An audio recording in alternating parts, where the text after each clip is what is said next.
Okay sir.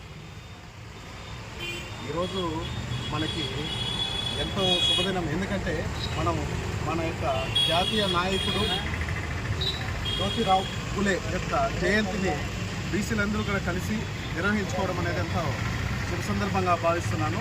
ఈ సందర్భంగా ఆయన యొక్క లక్ష్యాలు ఆశయాలు మనం ఒకసారి గుర్తు చేసుకుంటే ఆయన యొక్క లక్ష్యాలు ఏమి అంటే సమాజంలో అందరికీ సమాన అవకాశం కల్పించడం, సమాజంలోని అందరికీ కూడా సమాన విద్యను అందించడం అనేది ఆయన యొక్క ప్రాథమిక లక్ష్యం. అందులో భాగంగా ఆయన ఈ సమాజంలో ఉన్నటువంటి బడుగు బలహీన వెనకబడినటువంటి వర్గాల వారి సమానత్వం కోసం, వారి యొక్క విద్యాభివృద్ధి కోసం ఎంతో కృషి చేశారు.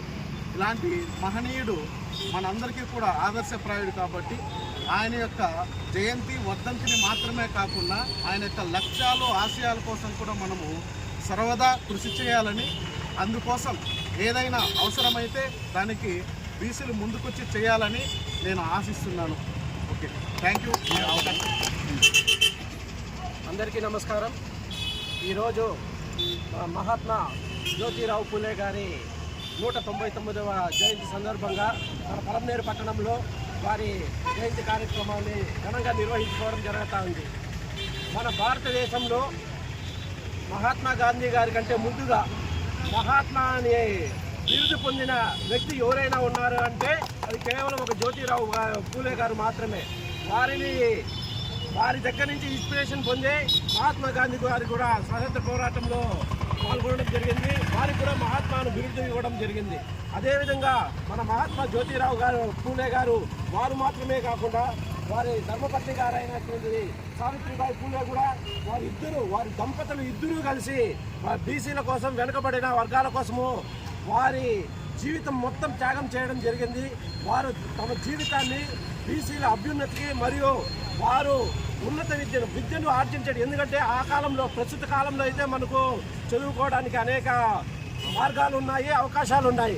కానీ వారు ఉన్నటువంటి కాలంలో వెనుకబడిన వర్గాలకి చదువుకోవడానికి అవకాశాలు చాలా తక్కువ. అటువంటి పరిస్థితుల్లో మహాత్మా జ్యోతిరావు ఫులే గారు కానీ వారి ధర్మపత్ని అయినటువంటి సావిత్రిబాయి ఫులే గారు అయితే వారిద్దరూ కానీ నడుము కట్టి వెనుకబడిన వర్గాలకి విద్యను ఎందుకంటే ఎవరైనా ఒక వ్యక్తి కానీ, ఒక కుటుంబం కానీ, ఒక ఊరు కానీ బాగుపడాలంటే వారికి కావాల్సిన మెయిన్ చదువు ఉంటే ఆటోమేటిక్గా మిగతా అన్నీ కూడా సమకూరుస్తాయి. కాబట్టి ప్రతి ఒక్కరిని విద్యావంతులు చేయాలని కంకణం కట్టుకొని దానికి నిరంతరం శ్రమించినటువంటి జ్యోతిరావు ఫులే గారికి కానీ, సావిత్రిబాయి ఫులే గారికి కానీ వారి అడుగుజాడల్లో నడిచి వారి ఆదర్శాలను మనం పాటిస్తే అదే మనం వారికి ఇచ్చే గొప్ప గౌరవాన్ని భావిస్తూ నాకు ఈ అవకాశం ఇచ్చిన దానికి మీకన్నా ధన్యవాదాలు. ఇచ్చేసినటువంటి బీసీ ఫ్రంట్ నాయకులు, బీసీ సంఘాల నాయకులందరికీ పేరు పేరున నా యొక్క ధన్యవాదాలు. పత్రికా విలేకరులకు ముఖ్యంగా నా యొక్క ధన్యవాదాలు. ఇక్కడ జ్యోతిరావు ఫులే జయంతి వేడుకలు ఇదే విధంగా ప్రతి ఒక్కరూ చైతన్యంగా, ప్రతి ఒక్కరూ ముందుండి నడవాలని, మన బీసీలకు రాజ్యాధికారంగా అన్ని దీంట్లోనే వెనుకబడి ఉన్నాము. ప్రతి రాజకీయ పార్టీలు కూడా మనమన్ని తొక్కు పెడుతూ ఉన్నారు. కానీ ఇప్పుడు 50% ఉన్న రిజర్వేషన్ని 30%కి తగ్గించి మనకి చాలా అన్యాయం చేస్తూ ఉన్నారు. మళ్ళా మనకి 50% పునరుద్ధరణ చేయాలని మన బీసీ సంఘాల తరఫున డిమాండ్ చేస్తున్నాం. మహాత్మా జ్యోతిరావు ఫులే 199వ జన్మదినోత్సవం మనము ఈ పలమనేరులో జరుపుకుంటున్నాము.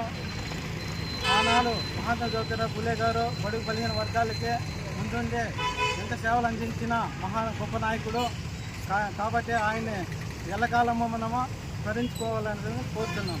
Very good. పలమనేరు పట్టణం నందు మహాత్మా జ్యోతిరావు ఫులే 199వ జయంతి ఘనంగా బీసీ ఫ్రంట్ ఆధ్వర్యంలో జ్యోతిరావు పూలే సంఘ సంస్కర్త ఆనాడు ఇంగ్లీష్ పరిపాలన ముందు కుల వివక్ష అంటరానితనం అమాసం ఉన్న రోజుల్లో ప్రజానీకానికి అనేక మార్గదర్శకాలు నియమ నిబంధనలు తీసుకొచ్చిన మహోన్నత వ్యక్తి మహాత్మా పూలే. ఆయన అంటరానితనము సంఘంలో లేని విధానాలంతా కూడా తీసుకుని వచ్చి సంఘంలో మంచి తీసుకొచ్చిన మహానుభావుడు. విద్యాభివృద్ధికి సావిత్రిబాయి పూలేని తొలి ఉపాధ్యాయ మహిళలుగా మహోన్నత వ్యక్తి మహాత్మా జ్యోతిరావు పూలేని ఈరోజు ఘనంగా ఆయన పరిణామాలు ఐక్యత